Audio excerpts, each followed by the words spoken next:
Welcome friends, आप सभी का फिर से एक बार स्वागत है क्रेजी फॉर मूवीज पर। आज हम बात करने वाले हैं इस हफ्ते अमेजॉन प्राइम वीडियोस पर रिलीज हुई तमिल वेब सीरीज यानी कि सुड़ल के बारे में, जिसमें लीड रोल में आपको नजर आएंगे कदिर, ऐश्वर्या राजेश, श्रेया रेड्डी और आर प्रतिबंध। तो बेसिकली ये सीरीज जो है एक ड्रामा सस्पेंस थ्रिलर सीरीज है जिसको अमेजॉन प्राइम वीडियोस पर तमिल के साथ साथ सभी साउथ इंडियन भाषाओं में और हिंदी डब्ड भाषा में भी जो है रिलीज करवाया गया है। सीरीज जो है 8 एपिसोड्स के साथ आती है, जहां पर ओवरऑल जो इसका रन टाइम है वो तकरीबन 6 घंटे का है। एक आध एपिसोड आपको जो है 50-55 मिनट के आसपास के देखने को मिलते हैं, कुछ एपिसोड जो है आपको 35 से 40 मिनट के आसपास के अंदर भी देखने को मिल जाएंगे। तो सीरीज को देखते समय जो मेरा एक्सपीरियंस था, देखने के बाद जो मेरा ओपिनियन बनता है उसे मैं आपको एक लाइन में बताने की कोशिश करूं तो सुडल एक बहुत ही इंटरेस्टिंग, बहुत ही इंगेजिंग वेब सीरीज है। अगर आपको एक डिफरेंट बैकड्रॉप के साथ एक अच्छी सस्पेंस थ्रिलर सीरीज देखना है तो डेफिनेटली इस सीरीज को आप एक बार देख सकते हो। सीरीज जो है आपको डिसअपॉइंट बिल्कुल नहीं करेगी। बट एक चीज मैं कहना चाहूंगा कि थोड़ा सा पेशेंस आपको रखना पड़ेगा, क्योंकि सीरीज की जो शुरुआत है वो काफी धीमी गति से होती है। शुरुआत में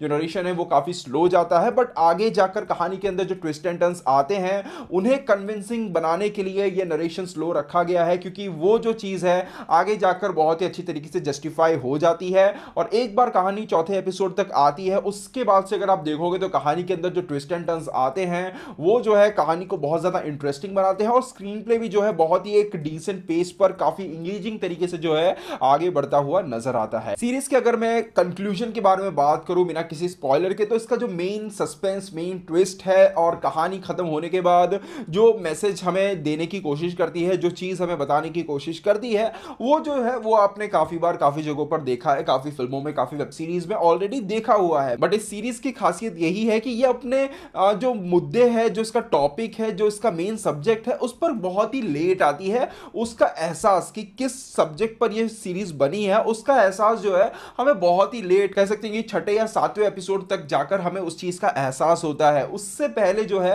राइटर डायरेक्टर जो है हमें यहां पर इस पूरे शहर के साथ इंट्रोड्यूस करवाते हैं। शहर का क्या एनवायरनमेंट है, शहर के अंदर कैसे लोग रहते हैं, क्या कल्चर फॉलो किया जाता है, इन चीजों का जो है एक इंट्रोडक्शन हमारे सामने रखा जाता है। और ऑनेस्टली यहां पर जो राइटिंग है बहुत ही बेहतरीन है। आप अगर कहानी को देखोगे तो कहानी के अंदर काफी सारे कैरेक्टर्स आपको एक लाइन बार बार रिपीट करते हुए नजर आएंगे कि ये शहर जो है इतना छोटा है कि यहां पर हर कोई एक दूसरे को जानता है। इवन हर कोई एक दूसरे के बारे में भी जानता है कि सामने वाले के लाइफ में क्या चल रहा है वो भी जानता है, ऐसा लोगों का मानना है। बट क्या ये सच है? क्या यही सच्चाई है? शायद नहीं भी हो सकती है, क्योंकि इसी चीज को लेते हुए कहानी के अंदर आगे जो आपको ट्विस्ट एंड टर्न्स देखने को मिलते हैं वो मैं कह सकता हूं कि बहुत ही अच्छे हैं, काफी कन्विंसिंग भी हैं और काफी हद तक हमें जो है इंप्रेस करने में कामयाब रहते हैं। इस शहर को अगर आप देखोगे तो शहर के अंदर जो कैरेक्टर्स हमें कहानी में देखने को मिले हैं, वहां पर राइटर ने कोशिश की है कि कहानी के अंदर समाज में रह रहे हर किस्म के लोगों को जो है दिखाया जाए।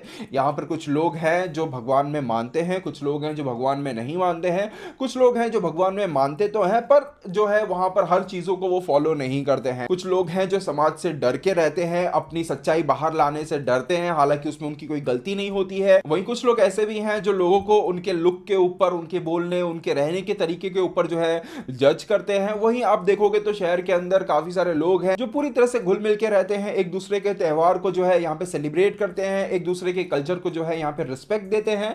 तो हर किस्म के लोग जो है आपको इस शहर के अंदर देखने को मिलते हैं। और कहानी की शुरुआत से ही एक इस शहर के अंदर एक त्योहार की भी शुरुआत हो जाती है। और ये जो त्योहार है ये 8 दिन का त्योहार है और आपको कहानी के अंदर भी 8 एपिसोड्स देखने को मिलते हैं। और उस त्योहार के 8 दिन के अंदर जो एक एक चैप्टर्स चलते रहते हैं, उन एक एक चैप्टर्स का जो है एक एक एपिसोड के साथ कोई ना कोई रिलेशन जो है आपको यहां पर देखने को मिलता है। तो यही सभी चीजें जो है इस सस्पेंस थ्रिलर सीरीज को जो है बहुत ही डिफरेंट और बहुत ही इंटरेस्टिंग बना जाती है। और राइटर ने जो है इन सभी चीजों के बीच में, यानी कि कैरेक्टर, कहानी और ये जो शहर है, ये जो त्योहार चल रहा है, इन सभी के बीच में जो कनेक्शन है बहुत ही लॉजिकल, बहुत ही कन्विंसिंग और बहुत ही बैलेंस वे में जो है पूरे थ्रू आउट द सीरीज यहां पर प्रेजेंट किया है, जिसके वजह से मैं कहूंगा कि सीरीज जो है काफी इंगेजिंग नजर आती है और हमें जो है इंप्रेस करने में कामयाब रहती है। एक सस्पेंस थ्रिलर सीरीज के तौर पे अगर मैं बात करने की कोशिश करूं तो कहानी के अंदर जो सस्पेंस है उसे बहुत ही अच्छी तरीके से होल्ड करके रखा गया है। बट मेरे केस में बताना चाहूंगा कि मेजर जो इसका मेन क्लाइमैक्स ट्विस्ट है, जो मेन सस्पेंस है,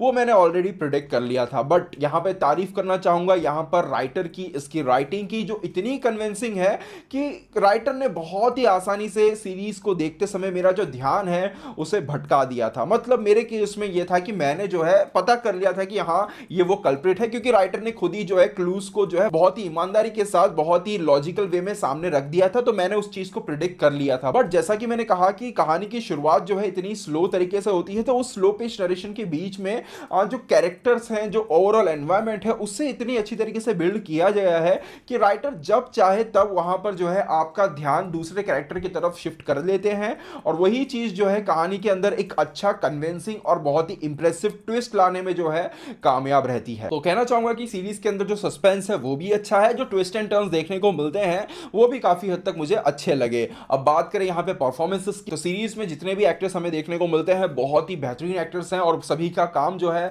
बहुत ही बेहतरीन हुआ है। स्पेशली जो फीमेल कैरेक्टर्स हमें यहाँ पे देखने को मिलती हैं और उन्हें जो एक्ट्रेसेस यहाँ पे प्ले कर रहे हैं, ऐश्वर्या राजेश हो गई, श्रेया रेड्डी हो गई, हर एक का काम बहुत ही ब्रिलियंट है। यहाँ पर फीमेल कैरेक्टर्स के अंदर जो है आपको कुछ अलग डायमेंशंस, कुछ अलग शेड्स, कुछ अलग बैक स्टोरीज देखने को मिलती हैं, और इन सभी चीजों को इन एक्ट्रेसेस ने जो है बहुत ही कमाल तरीके से पर्दे पर पेश किया है, और उनका काम फिल्म के अंदर बहुत ही अच्छा है। इसके अलावा जो डबिंग हमें यहाँ पर देखने को मिलती है वो भी काफी अच्छी है। मैंने कुछ एपिसोड्स को हिंदी वर्जन में देखा है और डबिंग जो है बहुत ही परफेक्ट हुई है। कहना चाहूंगा कि कैरेक्टर्स को जो वॉइस दी गई है वो बिल्कुल उन कैरेक्टर्स के साथ मैच करती हुई नजर आती है, और डबिंग से मुझे यहाँ पर कोई भी शिकायत नहीं है। सीरीज का प्रोडक्शन वैल्यू बहुत ही बेहतरीन है, सिनेमेटोग्राफी बहुत ही बेहतरीन है। क्लाइमैक्स की अगर मैं बात करूं तो हो सकता है कि क्लाइमैक्स में, जैसा कि मैंने कहा कि क्लाइमैक्स में जो मेन कंक्लूजन पे ये कहानी आती है वहां पर जो आपको देखने को मिलेगा वो आपने ऑलरेडी काफी बार देख लिया होगा, तो हो सकता है कि वो चीज आपको उतना ज्यादा कुछ ज्यादा सरप्राइज ना करे। बट वहां पर भी मेरे केस में बोलूं